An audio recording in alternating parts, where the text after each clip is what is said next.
Top story होगी हमारी 5 बड़ों का एजेंडा।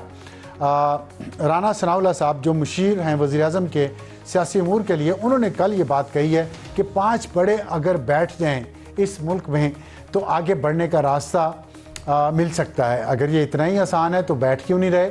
कौन सा बड़ा उसमें से है जो मुखलिस नहीं है या कोई भी नहीं मुखलिस? और फिर वो एजेंडा क्या होना चाहिए उन 5 बड़ों का अगर वो बैठ जाएं? इस पर हम बात करेंगे आज के प्रोग्राम में, और तमाम इश्यूज़ भी इसमें जो सियासी इस वक्त चल रहे हैं और मईशत के उस पर सेनेटर राना सनाउल्लाह साहब से। और हमारा आज का टेल एंडर होगा, टॉप स्टोरी का टेल एंडर, उम्मीद, अमन और मईशत, पाकिस्तान भारत से आगे। ये एक सर्वे आया है, 2 इंटरनेशनल ऑर्गेनाइजेशन ने किया, गैलप इंटरनेशनल और ब्लूमबर्ग। उन्होंने ये कहा है कि इंडिया और पाकिस्तान के दरमियान जो अगर कंपैरिजन किया जाए तो पाकिस्तान में 51% लोग उम्मीद कर रहे हैं कि अगला साल उनके लिए बहुत अच्छा आएगा। इंडिया में ये तादाद सिर्फ 39% है और जो इंटरनेशनल जो एवरेज है वो सिर्फ 24% है। तो इससे आप अंदाज़ा लगा सकते हैं पाकिस्तान के लोग 2026 के लिए कितने पुरुम्मीद हैं।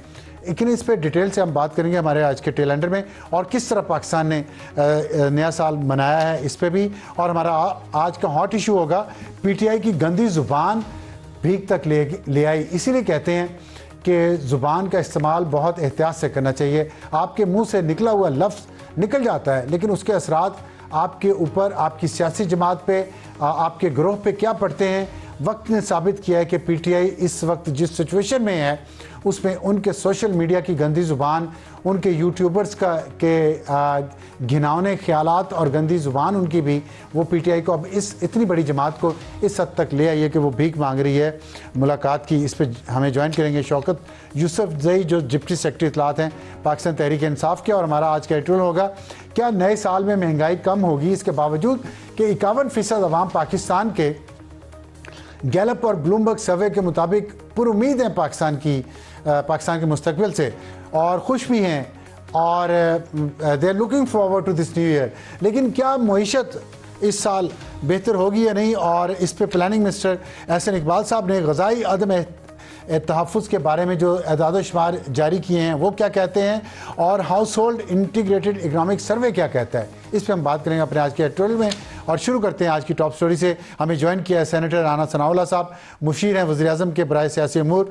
राना साहब अस्सलाम वालेकुम। जी वालेकुम सलाम।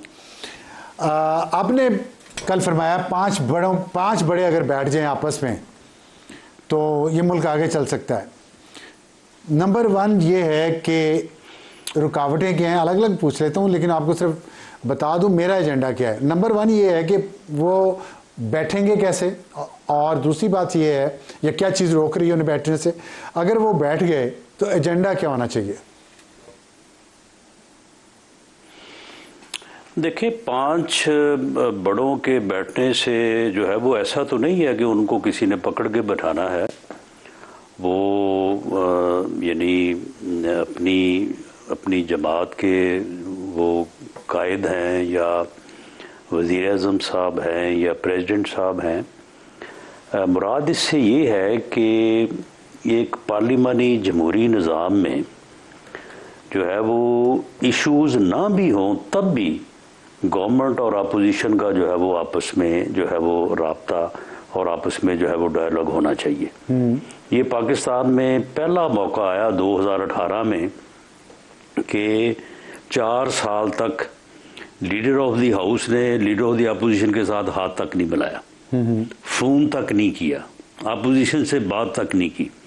वरना पार्लिमानी जमहूरी सिस्टम में किसी मुल्क में ये तसव्वुर नहीं किया जा सकता कि ऐसे भी हो सकता है। तो जब इश्यूज़ हों तो इश्यूज़ के ऊपर जो है वो जब तक डायलॉग ना हो तो इश्यूज़ रिजॉल्व नहीं हो सकते। और जब वज़ीर-ए-आज़म ने 3 मरतबा बल्कि उससे भी ज़्यादा जो है वो ऑफ़र किया है अपोजिशन को और उन्हें कहा है कि बैठे डायलॉग करें और जो पॉलिटिकल इश्यूज़ हैं उनके ऊपर हम जो है वो बात करें, उनको रिजॉल्व करें, ठीक है, तो उसमें उस वक्त तक पेशरफ्त नहीं हो सकती, जो मेरी एक पॉलिटिकल वर्कर के तौर पे राय है। उस वक्त तक पेशरफ्त नहीं हो सकती जब तक ये हमारे 4 या 5 जो है वो कायदीन जो है, जो हमारे बड़े हैं, जब तक उनमें इस बात की सोच या ये एक कंसेंसस ना हो कि डायलॉग होना चाहिए।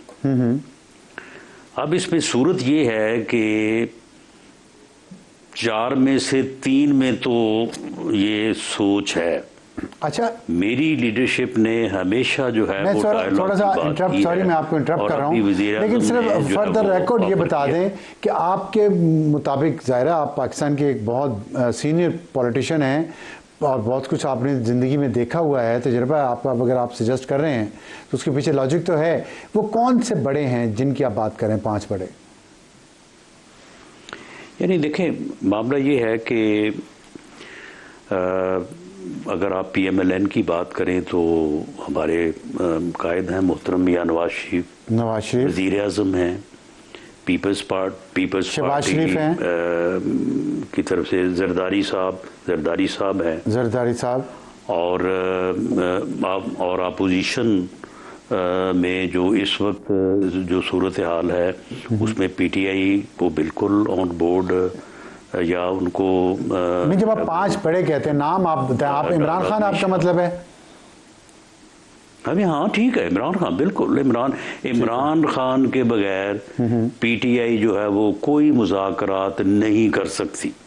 ठीक है, भले वो इख्तियार दे दे महमूद हचकज़ई साहब को, चाहे उनकी दूसरे या तीसरे दर्जे की क़यादत जाए, वो सभी इस बात के ऊपर मुत्फिक हैं, सभी ये कहते हैं कि डायलॉग होना चाहिए, लेकिन इमरान खान साहब जो है वो इस बात पे मुत्फिक नहीं है। तो 5वें कौन है? तो ये 4 लोग जो हैं, 5वें चले, उनको अगर आप ना भी डिस्कस करें तो वो सभी को पता है। अगर आप मीडिया में जो है वो इस तरह से अगर ना भी निशानदेही करें, आप इस्टेब्लिशमेंट कर लें, यानी अगर आपने 5 का नंबर पूरा करना है तो यहाँ पे इन 5 जगहों पे अगर ये फैसला हो जाए कि भी गुफ्तगू होनी चाहिए तो फिर जो है वो गुफ्तगू हो सकती है, वरना दूसरे दर्जे की तीसरे दर्जे की क़यादत हम रोज़ मिलते रहें, बात भी करते रहें, टॉक शो में भी कहते रहें, लेकिन बात आगे नहीं बढ़ेगी मेरी जो है वो असेसमेंट के मुताबिक। अब इनमें से जो है वो 3 जगह पे तो बिल्कुल इस बात से कोई इनकार ही नहीं है। कौन सी 3 जगह सर? मियां नवाज शरीफ साहब, मियां शहबाज शरीफ साहब ने जो ऑफर की है वो सवाल ही नहीं पैदा होता कि उन्होंने वो अपनी पार्टी से, ठीक है, पार्टी लीडर से और इस्टेब्लिशमेंट को ऑन बोर्ड ना लिया। ठीक है, 3 तो ये मसला हल हो गया ना। अब आप हिसाब, क्योंकि आप एक नंबर का हिसाब कर रहे हैं तो आप ये 3 तो हिसाब ठीक हो गया। फैसलाबाद से हूँ सर, तो वहाँ पे जाहिर है सूतर मंडी के करीब मैं रहता रहा हूँ, तो मैं एक नंबर का हिसाब तो करूँगा। तो आप कह रहे हैं कि नवाज शरीफ, शहबाज शरीफ, जरदारी साहब, ये तो हाँ जी, आप आ जाए दूसरे। नहीं, सुन लेना। यानी वज़ीर आज़म ने जो 3 मरतबा on the floor of the house offer की है, कैबिनेट इजलास में अभी ये 2 हफ्ते पहले जो है वो रिएटरेट किया है, यौम आज़ादी पे जब उन्होंने कहा कि आएँ मिसाक इस्तेहकाम पाकिस्तान के लिए बैठे, हम बात करें, अस्करी क़यादत सारी साथ बैठी थी, तो वज़ीर आज़म ने जो ऑफ़र की है उस ऑफ़र में मियां नवाज शरीफ साहब की अप्रूवल मौजूद है और इस्टेब्लिशमेंट की भी ऑन बोर्ड है। इसके बगैर अच्छा, ये आप मतलब मेरी ये अथॉरिटी से कह रहे हैं कि इस्टेब्लिशमेंट ऑन बोर्ड है? नहीं, अपना अफसार साहब मुमकिन ही नहीं है। अच्छा, ठीक है, वज़ीर आज़म ये बड़ी अच्छी बात है, बड़ी बात करें, हम ये सुनते रहते हैं कि इस्टेब्लिशमेंट बिल्कुल तैयार नहीं है एक दफा हाँ, वो नहीं, वो देखे, वो खुद नहीं ना बात कर सकते, नहीं खुद नहीं कर सकते, लेकिन खुद डायलॉग नहीं कर सकते। ये दिया जाता है कुछ लोगों की तरफ से कि जी वो तो बिल्कुल बात किसी के जरिए नहीं करता। नहीं, तसर DG ISPR ने क्या ये नहीं कहा कि हम कानूनी और कॉन्स्टिट्यूशनली हम तो डायलॉग नहीं कर सकते, ना हम करेंगे? हाँ, बिल्कुल सही है, लेकिन अगर सियासी जमातें जो है वो आपस में बैठ के डायलॉग करें तो हमें कोई एतराज़ नहीं होगा, बल्कि उन्होंने एक मरतबा कहा हमें खुशी होगी। तो तीन तो मसला हल हो गया ना। अब आ जाए चौथे, जरदारी साहब हैं। ठीक है। जरदारी साहब बिल्कुल हमेशा मुफाहमत और डायलॉग के हक में होते हैं। ये जब ये 27 तारीख को बेनज़ीर भुट्टो साहबा की बरसी थी, तो उसमें भी उन्होंने, बिलावल भुट्टो जरदारी साहब ने कहा कि जी मुफाहमत होनी चाहिए। और फिर उन्होंने ये भी कहा कि सदर साहब जो है वो उनसे बढ़ के मुफाहमत का कोई जो है वो बात कर नहीं सकता। ठीक है। तो अब जी 4 तो ये हो गए क्लियर। ठीक। तो अब एक जो 5वीं जगह है, मसला वहीं पे है।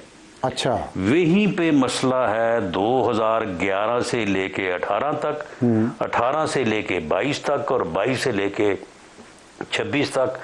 वो जब अपोजिशन में होते हैं तो हुकूमत से बात करने को तैयार नहीं, हुकूमत में हो तो अपोजिशन के साथ हाथ मिलाने को तैयार नहीं, उनके साथ गुफ्तगू करने को तैयार नहीं। मसला वहीं पे है। तो आप ये समझते, और अगर वो वायलेंस पे जो है वो अपना जो है वो जिस तरह से इस वक्त भी है, इस वक्त भी वो डायलॉग के हक में नहीं है, वो स्ट्रीट वायलेंस की तरफ जो है वो जाना लेकिन चाहते हैं। वहाँ उनके अंदर उसकी जो है वो कोशिश लेकिन कर उनके रहे हैं। अंदर एक बहुत बड़ा यही उनका अब तबका मैसेज ऐसा है जो ये समझता है कि ये लौंडे लपाड़ों के जरिए एक सूबाई जमात बनाने की जो कोशिश की जा रही है पीटीआई को, इसको ना, इसमें ना बने और वो निकलें। और वो कह रहे हैं कि मुफाहमत होनी चाहिए, बैरिस्टर गौहर साहब ने जैसे कहा। लेकिन बात ये है, आप ये समझते हैं, जी बिल्कुल, कि आप ये समझते हैं कि 5 बड़ों की जब आप बात कर रहे हैं तो उसमें से एक जो है इमरान खान, वो अगर नहीं बैठते इन बाकी 4 के साथ तो ये मसला ऐसे चलता रहेगा, किसी किनारे ये कश्ती नहीं लगेगी इस मुल्क की। आप ये समझते हैं? देखिए, बैठने से मुराद ये है कि यानी देखें, यानी इस मुल्क में इस किस्म के वाक़यात अगर सियासतदानों से मुतल्लक जो है वो हम ये बात तो करते रहते हैं ना कि जी ये आपस में जो है वो लड़ाई होती है, ये होता है, वो होता है। लेकिन ये आपके इल्म में है कि 1985 से लेके 2005 तक ये 20 साल बनते हैं। ठीक है।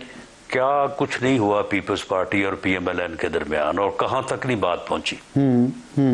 लेकिन एक दिन ऐसा था कि आसफ जरदारी साहब और बेनज़ीर भुट्टो शहीद साहबा जो हैं वो मियां नवाज शरीफ साहब के मेहमान थे, जद्दा में उनके पास बैठे थे।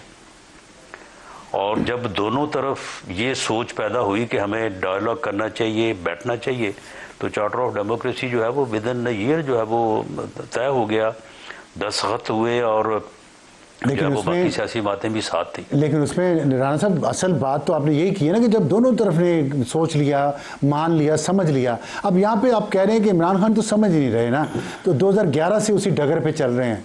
तो फिर आपको 2026 में क्या उम्मीद ऐसी लग रही है कि वो ऐसे मान जाएंगे, या आपको लगता है कि नहीं मानेंगे, वो ऐसे चलेगा? देखें, अगर कोई आदमी डायलॉग पे नहीं आता, नहीं करना चाहता, तो दूसरा रास्ता फिर वायलेंस का है, एहतजाज का है, मज़ामत का है। वो उन्होंने 25 मई 2022 को करके देख लिया। उस वक्त भी अगर वो ये स्टेप ना उठाते तो इलेक्शन हो रहे थे। ठीक। उन्होंने ये मज़ामत का, एहतजाज का रास्ता इख्तियार करके होते हुए इलेक्शंस को जो है उन्होंने रोका, और मज़ामत उन्होंने की कि जी मैं इलेक्शन की तारीख लेके उठूंगा। उसके बाद फिर नहीं ले सके वो। उसके बाद उन्होंने 9 मई को करके देख लिया, कोई उसका रिजल्ट नहीं सामने आया, बल्कि उन्होंने अपनी पार्टी की भी तबाही करवाई है। और ये सारा जो कहते हैं कि जी जुल्म हुआ है, ज़्यादती हुई, भाई जब आप वायलेंस करेंगे तो फिर जो है वो कानून तो अपना रास्ता लेगा। सही है। आप उससे पहले जी जितने लोगों को सजाएं हुई हैं उनमें से कोई बंदा ये क्लेम नहीं कर सकता कि वो उस वायलेंस में जो है वो शामिल नहीं था। अच्छा, अब उसके बाद उन्होंने 26 नवंबर 2024 को भी करके देख लिया। अब वो दोबारा जो है वो 8 फरवरी 2026 को वो पहिया जाम हड़ताल करनी चाहते हैं। अब पहिया जाम आपके इल्म में है कि पहिया जाम हड़ताल ही वायलेंस का ही एक नाम है। पहिया जाम जो है वो आप लोगों को घरों तक वायलेंस के बगैर महदूद ही नहीं कर सकते। ठीक है। तो वो अब कोशिश कर रहे हैं, वो जेल से भी वो पूरी तैयारी, पूरा पैगाम हर किस्म की जो है वो भेज रहे हैं, अपने मैसेज और सुहेल अफरीदी साहब आप पंजाब गए थे, वहाँ पे मोबिलाइजेशन करने के लिए, अब वो सिंध जा रहे हैं, शायद बलूचिस्तान भी जाए। तो चलें देख लें 8 फरवरी को क्या होता है। मेरी एक पॉलिटिकल वर्कर के तौर पे मेरी तो ये असेसमेंट है कि ये फेलियर होगा, बुरी तरह से नाकाम होंगे और उसके नतीजे में जो है वो इनके लिए और ज़्यादा मुश्किलात जो है वो बढ़ेंगी। ठीक है, तो इसका मतलब मुश्किलात तो में क्या मज़ीद इजाफा होगा। आपकी इन बातों से क्या मैं ये नतीजा अखज़ कर सकता हूँ कि 2026 में भी ये 5 बड़े बैठ नहीं पाएंगे और खान साहब जो हैं वो आप लोगों की उम्मीदों पे पूरा नहीं उतरेंगे और ये इसी रास्ते पे चलेंगे जिस पे वो चल रहे हैं, तशद्दुद का, इंतशार का? देखिए अगर वो चलेंगे तो इससे वो कुछ हासिल नहीं कर पाएंगे। अगर वो ये समझते हैं ना कि वो सड़क गर्म करके जो है वो कुछ हासिल करेंगे, तो ये सड़क गर्म करने की पोजीशन में नहीं है। ठीक है, ठीक। ये देखें, ये जो है ना ये पहिया जाम, ये उस वक्त होती है जब तहरीकें जो है वो कामयाबी के करीब होती हैं। सही है। ये आखिरी जो है ना वो झटके होते हैं, तो ये शुरू ये वहाँ से कर रहे हैं। ठीक है, तो ये 9 को आराम से बैठ जाएंगे।